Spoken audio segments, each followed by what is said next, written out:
Mula sa simpleng simula hanggang sa pinakamalalaking stage, ipinakita ni Jessica Sanchez ang kanyang tunay na galing. Sa likod ng kanyang dugong Pilipino, naroon ang kwento ng pangarap, passion at tagumpay. Mula American Idol Season 11 patungo sa Hollywood collaborations at ngayon ang kanyang nakamamanghang performance at pagkapanalo sa America's Got Talent Season 20. The Philippine Showbiz List presents Jessica Sanchez's life and showbiz journey from American Idol to AGT champion. Jessica's true identity with Filipino heritage. Si Jessica Elizabeth Sanchez, 30 years old, ay isang Filipino-American singer-songwriter.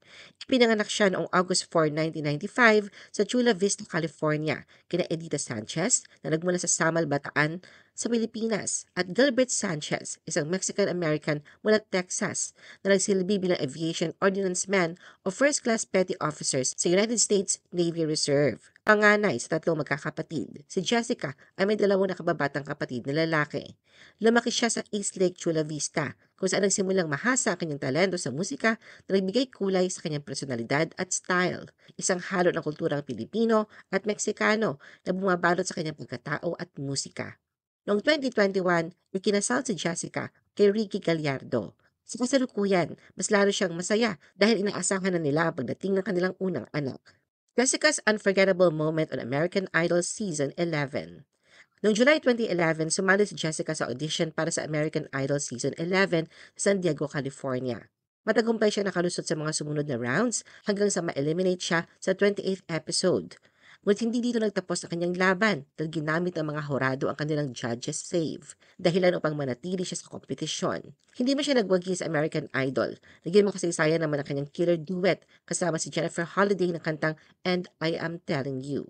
Sa Grand Finals na May 2012, nagtapos si Jessica bilang runner-up kay Philip Phillips na itinanghal na kampyon. Ilang linggo matapos ang kanyang matagumpay na journey, inanunsyo noong June 2012 na pumirma siya ng record deal sa Interscope Records. Jessica stepped into acting and conquered global stages. Hindi lamang sa pag-awit ng pakitang gila si Jessica, na noong 2013 ay pinasok din niya ang mundo ng pag-arte. Isa itong hamon na buong tapa niyang hinarap na mag-guest star siya sa 2 episode ng sikat na TV series na Glee. Jessica stunned America's Got Talent Season 20 finals with a soaring performance. Ngayong September 2025, muling sumabak si Jessica sa stage ng America's Got Talent para sa 20th season nito. Sa audition round pa lamang, nakatanggap na siya ng Golden Buzzer mula kay Judge Sofia Vergara na agad nagdala sa kanya sa live shows.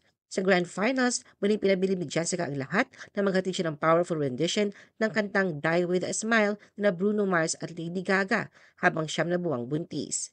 Isang katuparan ng panalangin ang gabing yon para kay Jessica matapos makatanggap ng standing ovation at papuri mula sa lahat ng hurado ng palabas. Ayon kay Sofia, it's perfection. You look like a little pregnant angel. Your voice, I've never heard anything like that. Bravo! Dagdag ni Mel B, every song you sing, more emotion, more passion, your vocals are just flawless. Sinang-ayon na naman ito ni Howie. I agree. This is the best act of the night. Para naman kay Simon, mas naging espesyal ang pagbabalik ni Jessica. There was an extra 10% because there are 2 of you. It was so important you came back. Best performance so far. Kabilang si Jessica sa top 10 finalist ng AGT na naglaban para sa titulo ng grand winner ngayong season. Bago ang kanyang final performance, inamin ni Jessica na siya'y kinakabahan. I'm definitely a little nervous. I'm so close to my due date, but I'm super excited. Once in a lifetime kind of thing. Dagdag pa niya, I just hope to give America the best that I got. Ilang oras bago ang kanyang Grand Finals act, nagpasalamat si Jessica sa lahat ng mga sumuporta. I want to thank you all from the bottom of my heart. This journey has been a blessing. I am honored, I am blessed, and I am grateful. Glory be to God. Itinanghal na kampiyon si Jessica Sanchez sa America's Got Talent Season 20. Sa boto ng mga manonood, natalo ni Jessica si freestyle rapper Chris Turner na nagwagi ng 2nd pwesto at si Jordan Blue na pumangatlo. Bilang karagdagan sa titulo, tinanggap ni Jessica ang premyong $1 million. Ano ang masasabi mo sa video na ito? Mag-like o mag-react at huwag mahiyang mag-comment. For our YouTube viewers, huwag kalimutan mag-subscribe at i-hit ang notification button. At para sa aming Facebook viewers, mag-like at follow sa aming Facebook page para updated ka sa mga showbiz chika. Thanks for watching!